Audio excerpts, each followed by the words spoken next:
welcome to my channel. My name's Talisha. I'm the Diamond Cutting Queen. Don't forget to check out the other videos I've made and subscribe. Thanks.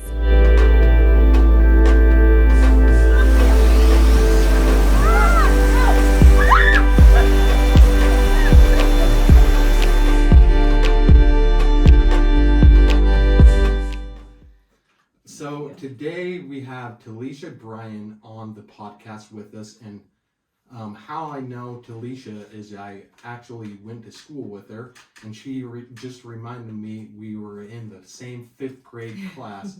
Oh, really? Yeah. But that's a long time. So I don't, I guess she went away for high school and didn't go to Spanish Fork with us. And so I'm just going to pick up right there and let her tell her story from there. So awesome. Yeah, so we were in the same middle school and junior high, and then halfway through my 9th grade year, my parents locked me up. I was a troublemaker, to say the least. I used to sneak out of my house every night and would drink and started smoking weed at probably 13. And sounds familiar. Yeah. Yeah, so they weren't too happy with that. So they sent me away to a boot camp ranch in Cusharam, Utah, called Sorensen's Ranch. It's out by Richfield. Oh, okay. In the middle of nowhere. So yeah, it didn't really do a whole lot of good because I was locked up with 100 other kids from all over the United States who had done all this other cool stuff that I've never heard of. Yeah. So now I learn about all these other drugs and how to get away with all this other stuff. So basically $45,000. It's like a boot camp for learning about drugs and stuff like exactly. that. Yeah. Yep. So I got out and ended up getting into more trouble. My parents put me on an ankle monitor for 4 months when I was 16. And then I ended up moving out. I think I was just turned 17 when I moved out. I moved in with a friend, and she and I got in this fight over something really stupid. She thought something that wasn't true, and we got in a fight. So I ended up moving out and living in my car for 2 weeks while I was taking a CNA and an EMT class. Well, rather than living in my car, she had these friends that were doing drugs, and they offered to let me live with them. So I started helping them sell heroin and cocaine when I was 17. 17. Yep. Man. Here and in were you Spanish Fork. doing it Oh also? Yeah. Oh yeah. Yep. And I had a friend that found out that I was doing that, and him and his mom came and rescued me basically and helped me get clean. How long did that go? About 4 months. Okay. 3 or 4 months. Because it's a short stint. Yeah. Heroin doesn't. It's like 7 days, and you're completely physically addicted. Yeah. And the withdrawal is a nightmare. Oh, I'm sure. So, so I got clean, but then we were still kind of messing around. He used to be a meth addict, and I used to be a heroin addict, and I had never tried meth, and he had never tried heroin. So we made this little pact. Oh, well, you try mine once, I'll try yours once. So yeah, first time I ever tried meth, I was arrested and got locked up. I went to juvie for a couple weeks until they had a place for me at Genesis, which is at the old women's prison. You were like 17 yep, at still this 17. time? Yeah. I feel like if you would have been a little bit older, you would have had a better chance of breaking that cycle. It's possible, yeah. Yeah, because the prefrontal cortex in your brain hadn't even fully developed. Oh, yeah, no So way. all your decisions are emotional based. You can't reason. Yeah. The reasoning faculty of your mind hasn't even developed. And so maybe that first time on meth getting locked up would have been enough, you know? It's very possible. You never know. Very possible. So I ended up getting out. I was locked up there for, I think, 90 days, and I got out, and I did really well for a while. I mean, I would still smoke weed occasionally, but then I ended up getting pregnant, so I moved in with this guy up to Ogden, and he didn't do drugs or anything. We would just drink occasionally, but I moved in with him, and within a month I got pregnant. And I found out at my 20-week ultrasound that she was going to be born with basically half a heart, a genetic condition. And my parents I was ready to leave him at that time. Like Yeah. the day I found out, I was already packed up and ready to move out. But I decided to stay for my daughter, and my parents were moving to St. Louis at the time, so I really had nowhere else to go. Yeah, right. So I stayed with him, had my daughter. I mean, I stayed clean for a long time after Yeah. this because Mhm. I would, pregnancy, I would never ever do anything like that when I was pregnant. Yeah. And I took care of myself, and we were in the hospital a lot after she was born. Mhm. She had 3 open heart surgeries, one when she was 4 days old, one at 6 months old, and then one at 3.5 years old. Oh. When she was, Can I ask why so many surgeries? Like they. so basically, she had basically half a heart. So Yeah. the left side of her heart is there, but it's so Mhm. small, and there's so many holes in the middle of it that Yeah. it doesn't work. So the first surgery, they rerouted her aorta, like basically Okay, built a whole new aorta. And then the second surgery, they took the superior vena cava, which goes from Mhm. the top of your body to the heart and then to the lungs. And they basically just skipped the heart because it's that left side that's not there. So they Okay. just rerouted it past the heart straight into the Yeah. lungs. That And is so it just amazing. literally Yeah. skips that side. It was insane. Wow. I actually got to see her heart when, after her first surgery, her chest was open for 9 days, and I got to see her heart pumping up against the clear plastic shield. That's I've- gotta be I've seen insane. that. Yeah. Really? Yeah, a guy that I knew had his daughter was born without like the rib cage. It didn't fully develop, Oh my gosh. so she had to wear a plastic, thing Yeah. over it, right? Yep. And before they grafted new bone, he let me look at it. And you could see right underneath the skin. It was That's just insane. like that, right? Yeah. You could just see the heart beating right underneath It's it, so great. like full Yeah. shape. You're like, Yeah. oh, Yeah, it's insane. It's Yeah. surreal. wow. But so yeah, when she was, I want to say 2, I met Adam, and we got married very shortly after. And I found out on our honeymoon how addicted he was to pain pills. Mhm. And I'd already been down that road, Yeah. so I was trying to help him stay clean. I would still take him occasionally with him. Hmm. But then I got pregnant with Bree, my second little girl, and obviously stayed good during my pregnancy, tried to help him get clean for about 1.5 years. And he went to detox and would just not ever follow through with it. He went to detox so many times, they told him he's not allowed to go back to detox Yeah. because he would never Yeah. complete treatment. Yeah. So I ended up divorcing him, and then I get in a car accident and shattered both bones in my arm and messed up my back and hips About really bad. What age now? Let's see, Bree was probably 1. She was just little, so I was 23 maybe. Okay, still Yeah. early 20s. So I feel like getting in a wreck and obviously being prescribed pain pills Oh yes, is, lots of them. like, Not a Did good you idea see- for an addict. Nope. well, did you see the sign? Well, did you see the hard times coming? Oh yeah, Yeah. I did. So you knew you I were knew. about to go through a Mhm. hard time. Yeah, so I was working 2 jobs and also going to school online, plus had a 1-year-old and a 4-year-old that I was trying to take care of on my own. So yeah, it was very stressful, and then I wrecked my only Still car. in Ogden, or did you move No, back I had down moved to here? Provo right Okay, after my okay. divorce. We lost our Okay. house and it foreclosed, and I moved to Provo. So far, I've lived in all these places. Yeah. Ogden. I lived in Elsinore, which is right by Richfield. Oh wow. And then which is small. Podunk. Yeah. Yep. Right. And then I've lived in Provo. Yeah. That's funny. So, yeah, got in the car accident. They started prescribing me pain pills, and I, of course, just would doctor shop and find doctors that would give me more and more because Yeah. I was taking Yeah, way more that's- than prescribed. And Yeah. Mm-hmm. yeah, Probably so it selling. all went downhill. Yeah. Oh yeah. Did you what in terms of the car accident? Do you remember Oh yeah. the car accident? Oh yeah.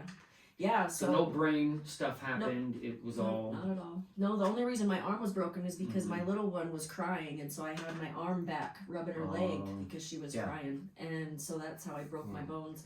And even Lily, my oldest, she'd been in so many ambulances that when the ambulance came, I'm laying there on the gurney, and she's standing behind me. It'll be okay, mommy. It'll be Yeah. okay. It was so sweet. So it was like no big deal to her, but. Yeah, Wow. so it all went downhill from there. I started doing a lot of stupid things. My parents ended up coming to get my kids and took them to St. Louis. And so I went out to St. Louis too. Did you feel unfit to be a mother at that time? Yeah, I mean, I was still in denial. Yeah, like, sure. You're no, I don't definitely have a in problem. denial. Like, Exactly. I can handle Yeah, this. I can do this. Yeah. Exactly. Yeah. So then I moved to St. Louis and I cleaned up, but I was still in that same mindset. Like, to get fully clean. I mean, I cleaned up several times, but I was always still that same person, which is why I think I kept falling back into the same pattern. Yeah. Because to get clean and stay clean, you need a new personality. You have to change the wiring in your brain. And some has to happen, like a car or accident or an overdose or something like that. I feel like that's the most common time for people to get sober is after something traumatic. Exactly. Yep. So I ended up I got clean. I stayed clean again for a while, but then I got married again, and we just bought this big nice house, my dream house, and was doing great. And we were watching Breaking Bad, and he had never tried meth before.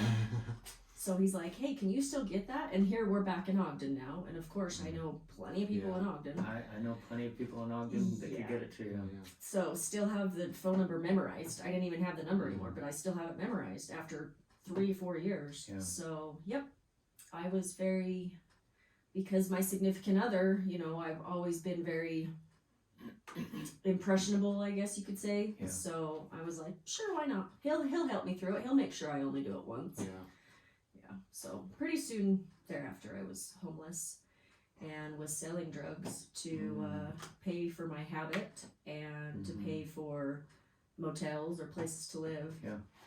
So, yeah, I was shooting up both heroin and meth at the time. I hated meth, but the only reason I would do it was to stay awake. Yeah. Because I would go for days and days at a time, Yeah. and I was just completely out of my mind. 100%. I was just going. So I finally, I got some charges and was on the run for a little while, had warrants, and I finally got caught and went to jail. And I did 6 months, and that was basically what saved my life because I don't think I would have made it much longer. So where did they a blessing? Yeah, for sure. So it wasn't any. It was like state jail. Yep. Not Davis prison. County. Davis County. Davis Okay. County. Yeah. I was lucky too. I could have gone to prison. That reminds me of Yeah. Stoic quote: "The obstacle isn't the way, or the obstacle isn't the bad thing. It's the way." Yeah. Yes. Yeah. Absolutely. It's very true. Mm-hmm. So since then, that was 3 years ago. July 23rd, just this last month, was my 3-year anniversary for when I got locked up. And so I did 6 months, and when I got out, luckily my parents gave me a place to live in Eagle Mountain, which was surprising because everything that I put them through and when I was deep in my addiction, they had to just they wouldn't enable me, which was good because people, it's so hard to not enable a loved one in that situation. Yep. But they held their ground, and that's what helped me. And so I knew like this was my only chance. Yeah. I knew that they're not gonna keep letting me back in. Yeah. So I stayed there for a couple months and found a job at Green's Concrete Cutting. And the shop was in Woods Cross, so I had to buy this piece of crap car with no air conditioning in the middle of the summer. And so I had an hour drive to work. Plus, I was in treatment down in Provo, so I would have to leave at 3:30 in the morning, I think, to get to work, and then I'd get off about 3 or 4 in the afternoon, sit in traffic for 2 hours in the heat after working in the heat all day, and then go to treatment twice a week, UA 3 times a week. Like, I was running ragged, and I knew. I'm interested in to find out where that drive comes from. It has to be something that you're already have. Yeah, I mean, even when I was selling drugs, like I was very driven. Yeah. Like I've always had But that. just I driven- put my mind Yeah, to it. just I'm gonna driven do it. towards the wrong thing. Exactly. Yeah. So And I so basically once shifted something, that. yeah, once something positive came into your life, Mhm. you had the ability to use that same focus and drive Mhm. that you had back Exactly. when you were selling drugs or whatever. Yeah, that's very And true. that's like it would be interesting to know how many people like that are in that situation could get out of it so easy if they had another opportunity. Mhm. You know? Yeah, it's very true. Yeah, I mean, I came out, when I got out of jail, I knew it was going to be hard. Yeah. I had nothing. I had a duffel bag with a few clothing items, Sure. and Yeah. that is it. And so I knew it was going to be hard, and so I prepared myself for that, and I just was willing to do whatever it took, no matter what. And, you know, my kids, I knew what I had put my kids and my family through, and I knew my kids deserved better. Bree, my youngest daughter's dad, when I married, he actually ended up overdosing and dying when she was 5.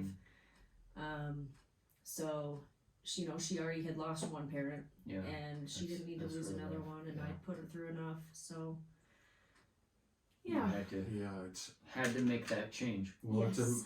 it's amazing how much you've been through, like since I knew you, and like it's amazing. This story is amazing. Like It's amazing all the that things you had to you're- go through and your Yeah. resilience. It's amazing that you're alive. Yeah. Oh, yes, absolutely, 100%. It is. Usually, once you hit the homeless stage, Yeah. There's It's no over. coming back. Yeah. Yep. Yeah. Absolutely. It's Yeah, that's- very rare to see people come back from that. And you've been in that situation multiple times. Yes, Yeah. absolutely, So, more than once, yeah, for that's- sure. So I want to talk to you more about your concrete cutting. Mm-hmm. So I watched a video that you did, and you said that the concrete cutting is what keeps you on the path, basically, and motivated, and because it's such a hard job. Yes, Yeah. absolutely. Yeah, you know. Yeah. I finally felt like I was a part of something, Yeah. because it's a man's job. I mean, there are very few women in the entire world that do this, and Yeah. I understand why, because wow, it's It's tough. it is. But I knew it was going to be hard, Mm-hmm. and for the first time I had a job where I knew it was going to be hard, but I could finally pay my own bills. Yeah. I wasn't having to rely on a man to give me a place to live Yeah. or Yeah, right. buy me a car or whatever. For the first time I had my own house. I bought my own brand new car. Yeah. Like, and it, you know, the more that you strive for, the more goals that you set, it just, you just have to prepare yourself, know it's going to be hard, and Well, I it's think the mindset.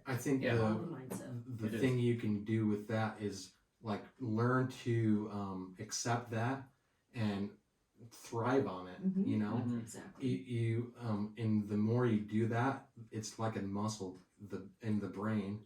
Yeah, Absolutely. it grows, it gets stronger. And it becomes easier. Yeah. Yeah. Like people, That's right. on a daily basis, they're like, "How do you do this job? Why do you do this job?" Yeah. And I'm like, "Well, it gets easier every day. Yeah. You know, it does. And yeah, it sucks. There's definitely days I want to quit, but I refuse. I will Yeah. not, absolutely will not let myself quit." Yeah. So, Yeah. and it's definitely one thing that I've changed from before. The other times that I got clean is absolutely my mindset. I've never had a growth mindset. I've never wanted to learn. You know, I always thought I knew it all. People give me advice and I'll take what I want and leave the rest. Yeah. But now, you know, I actually truly listen to what others have to say.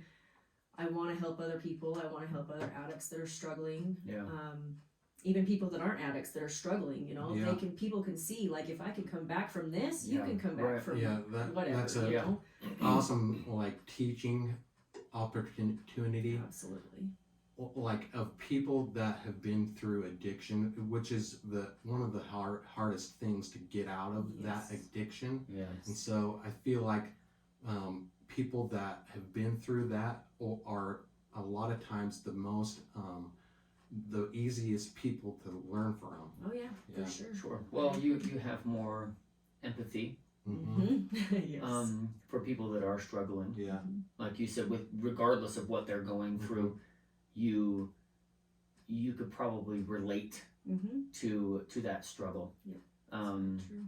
And a lot of people, the struggle, like you were saying, it's up in here. Yeah. This is what has to change. Yes, absolutely. I find that's the case in most people. Like most people that we talked to and interviewed on this podcast have had a similar story to what you have. They might have different experiences, but their story to the core is basically the same. Yeah. Yeah. It's very true. Yeah.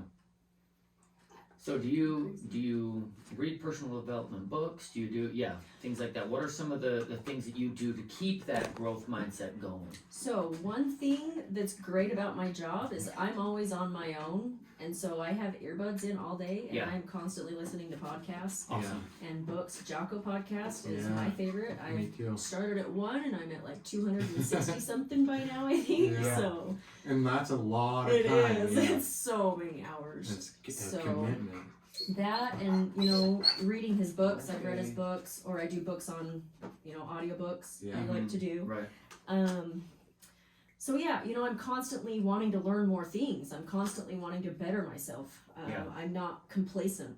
I don't want to just sit back and be lazy and watch Netflix. Yeah. Like I want to become a better person. I want to teach my kids better things. I want to take care of other people and help other people. And it's just It's interesting that drive to be better, to become more, turns into a very strong like service oriented person, right? Yes. Because it switches from being like me, because addicts, I mean, it's all about you, right? Absolutely, To what yes. can it do? To what can I do for other Yeah. people? And it seems like the people that do the best in life are the ones that choose to take their adversities, flip them, and then serve. I agree. Yeah. So, I agree. I've met, I have these cards that I give out that has my YouTube channel, and I tell people, because people don't like to talk about it. It's about addiction. There's a stigma, and people don't like to talk about it, especially in the workplace, business, offices, stuff like that. People don't like to talk about it. Well, I put a post on LinkedIn, and said 3 years ago these arms were covered in track marks, and it got like 76,000 views, and I had people hitting me up, messaging me constantly saying, you know what, I'm so happy that you were able to do this. I wanted to, I've been through this. So many people were saying, I have family members, or I have been through this, and it's insane how many people go through this in silence. So, it's just so common, and people don't know it because people hide it. They don't want to admit it. It's accountability and accepting yes, of who you are is the first step, absolutely, right? Instead of denial, the opposite of that. absolutely. Yeah. And you have to get to a place where you're like, you know what? I'm in this situation because of me. It's all my fault. Yep. Whether or not I got in a car accident, or whether or not somebody else did something to me, the choices that I've made have led to this, Absolutely. right? So accountability, that's your first step, taking accountability. And some people, they don't know that until they hear another story, Right. like your own, right? Exactly. And then they hear that and they're like, oh, wait, Yeah. you know what? I need to take accountability for this. And then it opens up the doors to opportunity, right? Take accountability, and then you open up the doors to opportunity where you're like, wow, there is something that I can actually do here. Yep. I can actually heal from this. Yep. Yes. And help other people heal. Exactly. 100%. Like that makes me think of with your kids. Did you kind of feel like you had to take on the both of the parent roles Yes. for your absolutely. kids? And Yes. so I'm curious if that's kind of the reason why you chose this profession. I don't know. Never Interesting. thought of that. Yeah. Could Yeah, be. interesting. Yeah. You know, I was thinking, there's a lot of women these days, especially. I have a lot of women that come in and out of the gym. That I run a gym, and a lot of them are divorced, a lot of single moms, things like that, and they have to play both roles. They have to be the caregiver. They have to be able to nurture and love and teach their children, but they also have to be the provider. They have to provide for their children. And it seems like the number one thing that starts to lack is their self-care, right? Taking care of themselves. Yes. And then that's when they end up in the gym, right? Because they're like, I finally had to realize that I can't be the mom that I need to be, right? Or I can't keep working the way that I keep working if I don't take care of my health. Yes. That's awesome because they are finding that time in their already busy schedule to do that. And it's like, that's amazing. Just an hour, 3 or 4 times a week. Just that's all it takes. I mean, obviously it's more than that because you got to eat healthy and you know all that. But kind of change your mindset. Yeah. But all that stuff comes with time. When you first got out of jail, it wasn't just that all of a sudden you're where you are right now. No. Right? It took years to get here, right? That development. So letting some of your viewers know that that's also how it's going to work for them. Hey, guess what? This is going to take time. Yeah. It's not an overnight fix. No. Right? I think One that's step at a time. a really good point that John made, is it's not going to be automatic. And a lot of people want that automatic switch, and it doesn't exist. It doesn't. You have to put in the work, and it's going to be hard, super hard. Being an addict, especially people that have been an addict for so many years, an addict is all about instant gratification. That is all you want. And I still struggle with that sometimes. It's a hard habit to break. Well, here's the thing. It's in our face all the time. Yes. Instant gratification is there all the time. Well, that's You all get people post online. Oh yeah, and people get pleasure off of just this. You see dopamine release. See the really amazing parts, but you don't see the hard work they put in. Exactly. Yeah. Oh yeah. So true. Like when those videos where they show like the amazing thing that they made, like some awesome dish. And then they span out and it shows the rest of the kitchen and it's trash. Yes, exactly. Right? They're like, this is what it really looks like. Yes. You know? Like it's not this beautiful So just so you know, your house is gonna look like this too. Yeah. If you want to If you want to take the time to do this kind of thing. And it's the same thing with, with all different areas of your life, right? Once you focus in and hone on the different aspects that get you to the place that you want to be, you may start lacking on some of the other areas. So finding balance is one of the hardest things to do. Very true. So it's just those little tiny disciplines. If you can just practice one simple thing, right? And then introduce another one and introduce another one. Several years down the road, guess what? You have balance in all of those areas. Exactly. Little sacrifices at a time. Their addictions, right? It's really hard for men to admit that they have a porn addiction. Oh yeah. Because in lots of groups, social groups, it's recognized as not a problem. The thing is, it is a problem. I don't know very many wives that think, oh, it's okay, go ahead honey, you know what I mean, like, because of the way it makes the wife feel, or the girlfriend, or whoever. It's kind of just gross. And it trains the mind of the male or female. I mean, females can be addicted to porn as well, but it trains the mind to view love and sexuality as a strictly carnal thing. When that's only a part of love and connection with human beings. Right? So, Mona. Come here. But that's one thing that I think is hard for a lot of men to talk about, especially if you post something publicly. They're not going to be like, oh yeah, can you help me out? No. You know what I mean? Yeah. But I've been through that, and I was raised at a very young age to be, addicted to pornography. And the fact of the matter is, there are a lot of men out there that need help with Very that. true. A lot of men that you would never even think had that problem, right? So that type of thing. I mean, just just wanted to bring that up because of how important it is to recognize that there is a problem. Yeah. And it's so easily accessible. Oh, That- One that's- click and it's right there on yeah. your That's phone. that's and you more can hide accessible it. than almost any other type of addiction. Oh yeah, You know, it's any drug. just I mean, it's way easier. free. It Yeah. doesn't cost money, and Yeah. you can literally sit in your bathroom and hide. Yeah. Like it's Yeah. yeah. But if you It's realize crazy. the in-depth type of, even if you're not a moral person or whatever, and you're heartless and you have no other relationships with anybody, the biggest problem is most of the people in that industry are trafficked to be Yeah. in that industry. Yes, That's true. So And sad. that's what's horrible, Mhm. that they're trapped in a thing. And they say that 1 out of every 4 trafficked people are children. Yeah. And that just to support that industry, It's and then for the crazy. media to be, and guys be like, oh, it's not that big of a deal. I'm like, but you're supporting an industry that is Yes. horrible.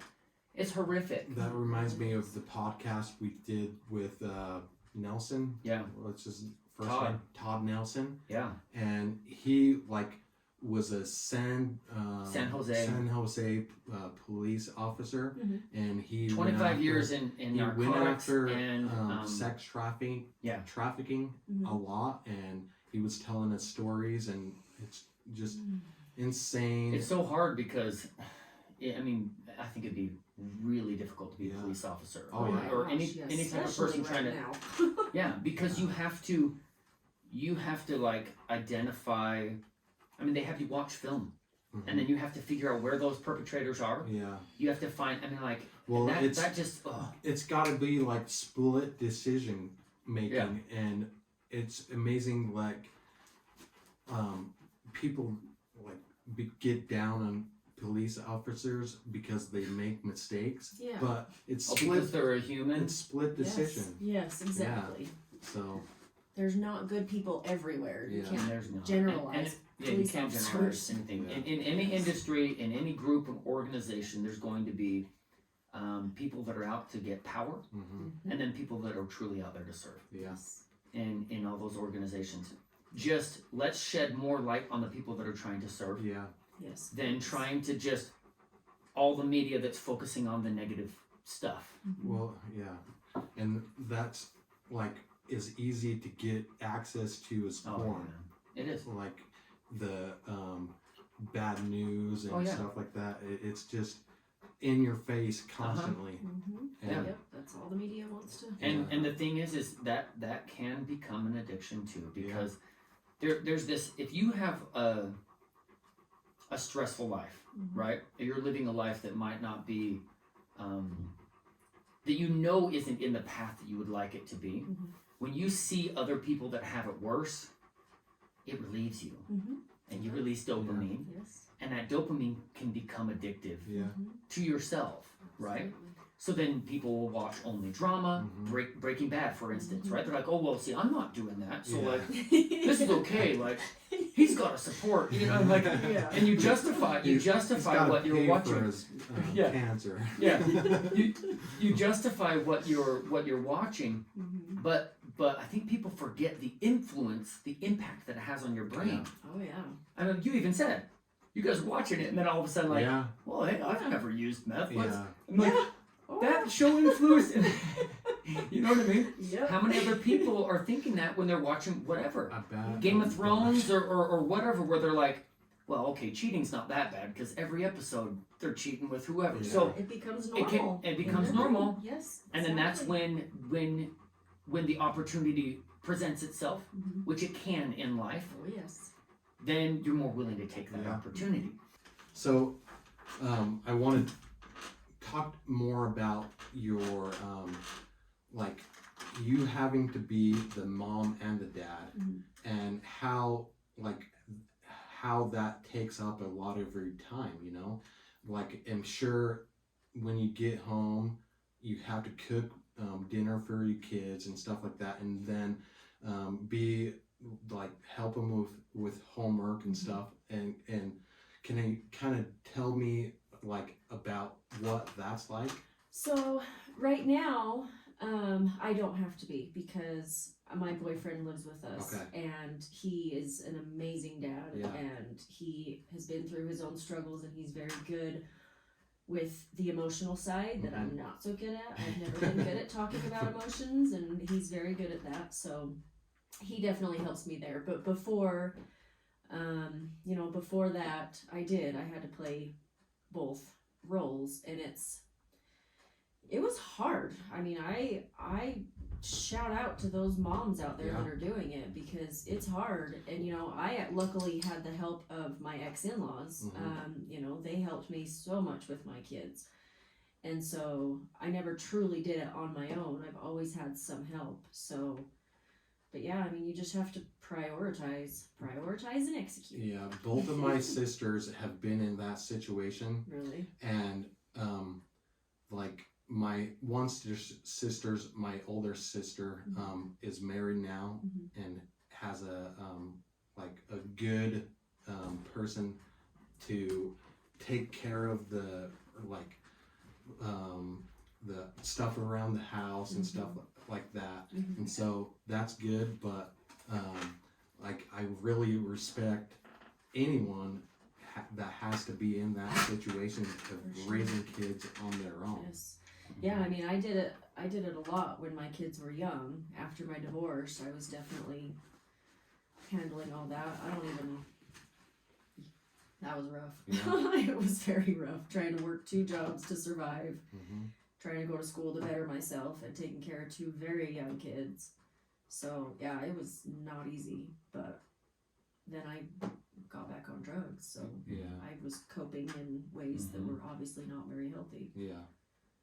So yeah, it was. So what's your kid's situation right now? How old are they now? So my oldest will be 15 in a week.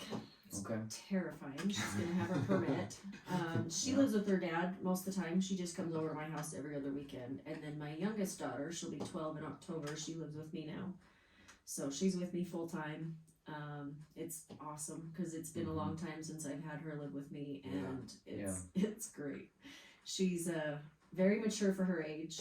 She just started middle school, and she rides her bike home and does her chores. She gets herself up, and she's very independent, gets ready. Like she's really, really smart, and she's been through a lot, so she's very mature for her age. Yeah. And she's it's great. It's amazing. Experience, all that experience. Yes. You grow up really fast. Oh yeah. Well, yeah, she found her dad when she was 5, dead, overdosed. So that obviously can affect a person in so many ways, and probably ways that we won't even realize until later. I mean, you just can't know how that can affect a kid.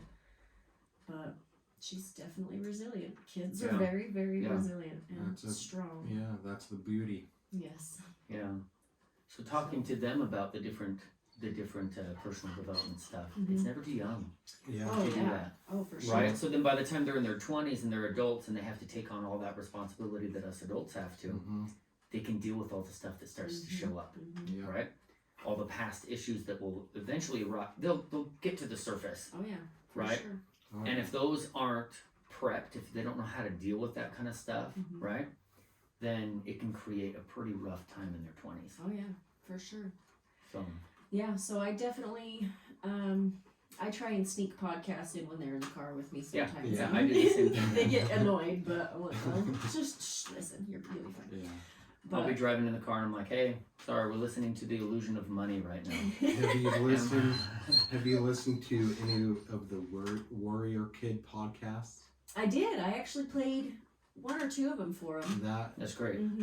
Like, I think those are perfect for like young kids. Yes, absolutely. And I actually bought that book, Mikey and the Dragons, Cool. because Jocko read the whole story, and it's so like I can get something out of that, and so if I can get some of that out of that, and just imagine how much the kids can get out of that. Yeah, I actually bought them all 3 of the, not the Mikey and the Dragon, but the other 3 Warrior Kid. Yeah, I bought them all 3 That's of those. cool. And reread them. My oldest didn't really care for it, but my youngest definitely. Yeah. She liked it, so That's cool. that was cool. Yeah, so I mean I'm just try and be positive around them always. Don't complain about things. just, teach them every chance that I get. Yeah. So they learn from my mistakes and won't go through the same thing I did, Yeah. hopefully. For sure. And So- that's like the best way to learn, like I said. Yeah. Exactly. So, Talisha, what is your YouTube channel called? Diamond Cutting Queen. Okay. All right. Diamond Cutting Queen. So go check that out. Yeah. And Yeah. we're actually recording this podcast right now, Mm-hmm. and it will be on Diamond Cutting Queen. Or YouTube. Yeah. Yes, it will. You'll get So- to see Mona whining. Yeah. She's so You'll cute. get to see how cute Mona is. Yeah. How big she is. Yeah. Yep. Yeah. I also have Facebook and Instagram and TikTok all under Diamond Cutting Queen. Okay. So, because I do random posts at work and stuff Yeah, like sure. that, and try and do inspirational things, and Right. yeah. Again, So it's the giving back yes, portion. Yes. exactly. It helps you feel more fulfilled, Yes, right? 100%. Yeah. Yeah. So what piece of advice can you give our listeners? Yeah. And So, one thing I love to tell my kids all the time is nothing good in life is easy. You Okay. know, Mhm. that's perfect. there's just, if you want a mediocre life, then keep being mediocre. Right. If you want a better life and you want, you're willing to work hard, then Yeah. you'll get Yeah. your rewards. You want extraordinary life, you have to be Yeah. extraordinary. And I want to expand on that a little bit because it's important to like surround yourself with those positive people. Yes. And if you're hanging out with like shitheads and like druggies and stuff like that, it's easy to fall into that same situation of Yeah, what they're it doing. totally is. Absolutely. And if you surround yourself with good, positive people, like I have with John and Talisha, and you can like change your whole life based on what the other people are doing. Yes, absolutely. Yeah, That yeah. is Wanting They to so help important. them. Yeah. They influence you, you influence Yeah. them. Yep. Yep. That's how it Exactly. works. Yep. So make sure that you are around people that will influence you Yes. to be better, become more, and call you Yes. out on your Yes. crap. Like, Yeah. hey, guess what? Yeah, accountability. You don't want a Accountability. yes man. Yeah. Like Johnny says, don't give me a yes man. Give me someone who's going to call me out on my shit Yeah. and Yeah. keep me on my toes. Yeah, Yeah. exactly. Yeah. Exactly. Okay. Well, it's awesome. Thanks for having me Yeah, here. thanks for inviting me. It's been fun. Yeah, it's great. Want to let everybody know out there to share this, invite other people to watch it, and on her YouTube channel, listen to it, subscribe, all that kind of stuff. So, Yeah. Cool. Okay. Thanks. Yes, all right, thank we'll you. see you. See ya. Bye. Bye.